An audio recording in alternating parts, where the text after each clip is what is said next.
Have you ever felt like you're watching your life happen instead of actually living it?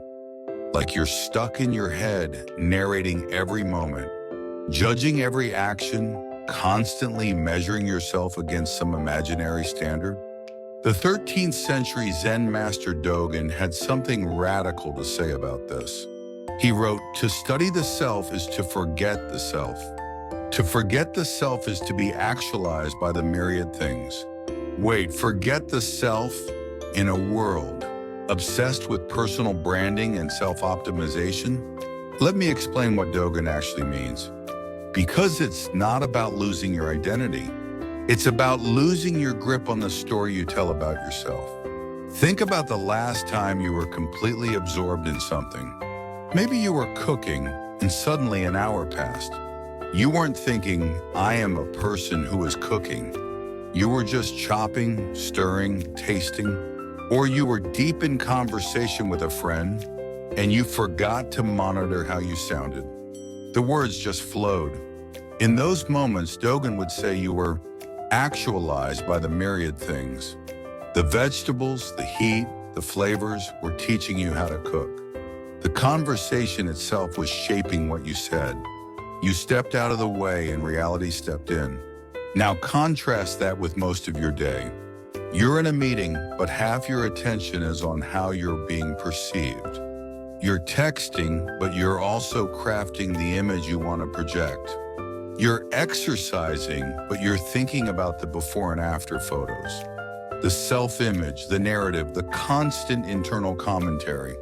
That's what Dogen wants you to forget, because it's getting in the way of what's actually happening.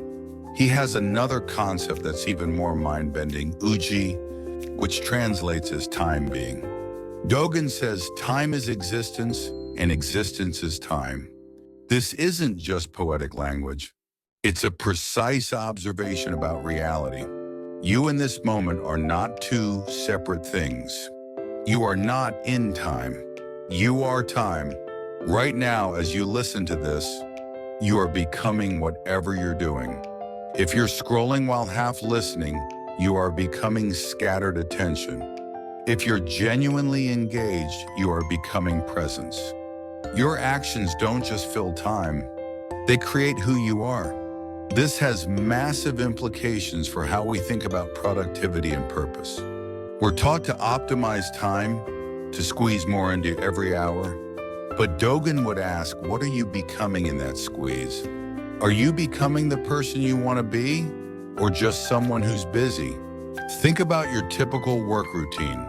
You might spend 8 hours working, but how much of that is actual engagement with the task? And how much is tab switching, email checking, worry about deadlines, mental rehearsals of conversations you need to have? According to Dogen's framework, you're not really working for 8 hours. You're fragmenting yourself for 8 hours. And then we wonder why we're exhausted but feel like we got nothing done. Here's the critical thinking framework. Dogen offers start with the body, not the mind. What is your body actually doing right now?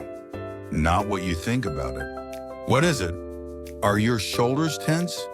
Is your breath shallow? Are your hands gripping your phone like it might escape?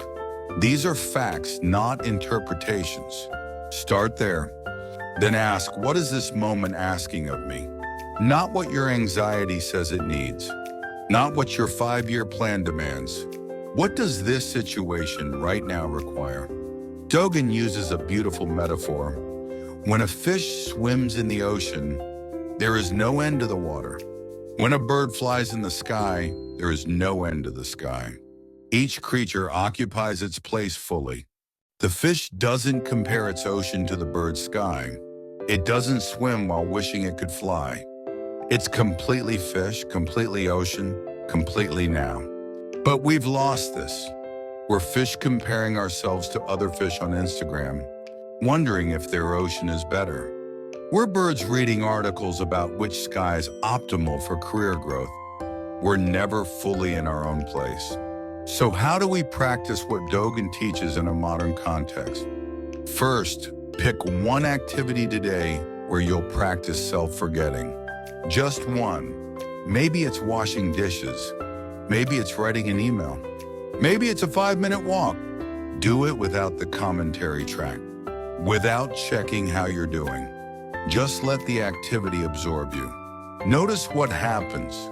Second, get curious about your self-story. What's the narrative you're clinging to? I'm the type of person I've always been someone who people know me as. These stories aren't wrong, but they're yesterday's news. And they might be blocking today's reality. Third, embrace what Dogen calls just sitting. This doesn't have to be formal meditation. It's any moment where you stop trying to get somewhere and just fully occupy where you are. Waiting in line, don't reach for your phone. Just wait. Feel your feet on the ground. Notice the sounds. In a conversation, let it shape itself instead of planning your next comment. Eating, taste the food instead of scrolling through your feed. These aren't small things. These are rehearsals for being alive. Because here's what Dogen understood that we've forgotten. The quality of your attention is the quality of your life.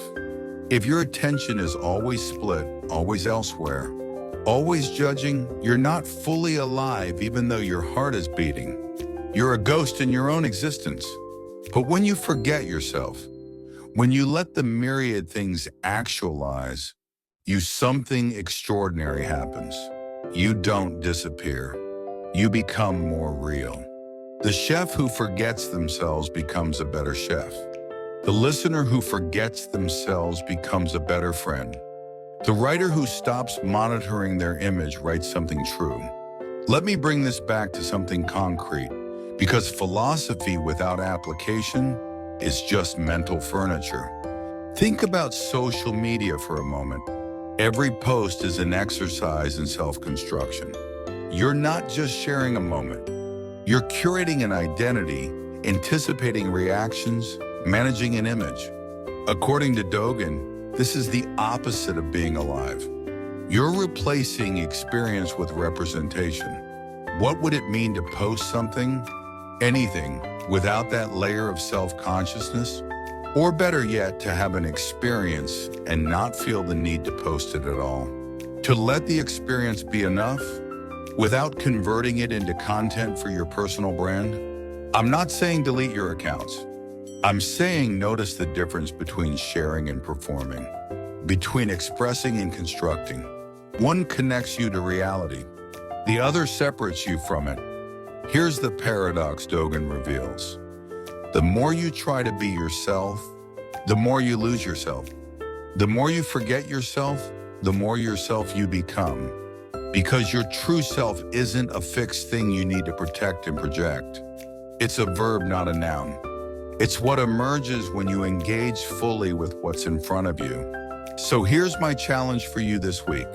Practice the art of disappearing into one thing, not in a destructive way, in an absorptive way. Choose something, a conversation, a task, a walk, 10 minutes of sitting quietly, and let it take you. Don't manage it. Don't narrate it. Don't Instagram it. Just be the fish in the water. Be the bird in the sky. Occupy your place completely, even if it's just for 10 minutes. And notice what Dogen promised. When you forget yourself, the myriad things actualize you. The world teaches you who you are, moment by moment, but only if you get out of the way. The question Dogen leaves us with is simple, but profound. Are you living your life, or are you watching yourself live your life? Because you can't do both.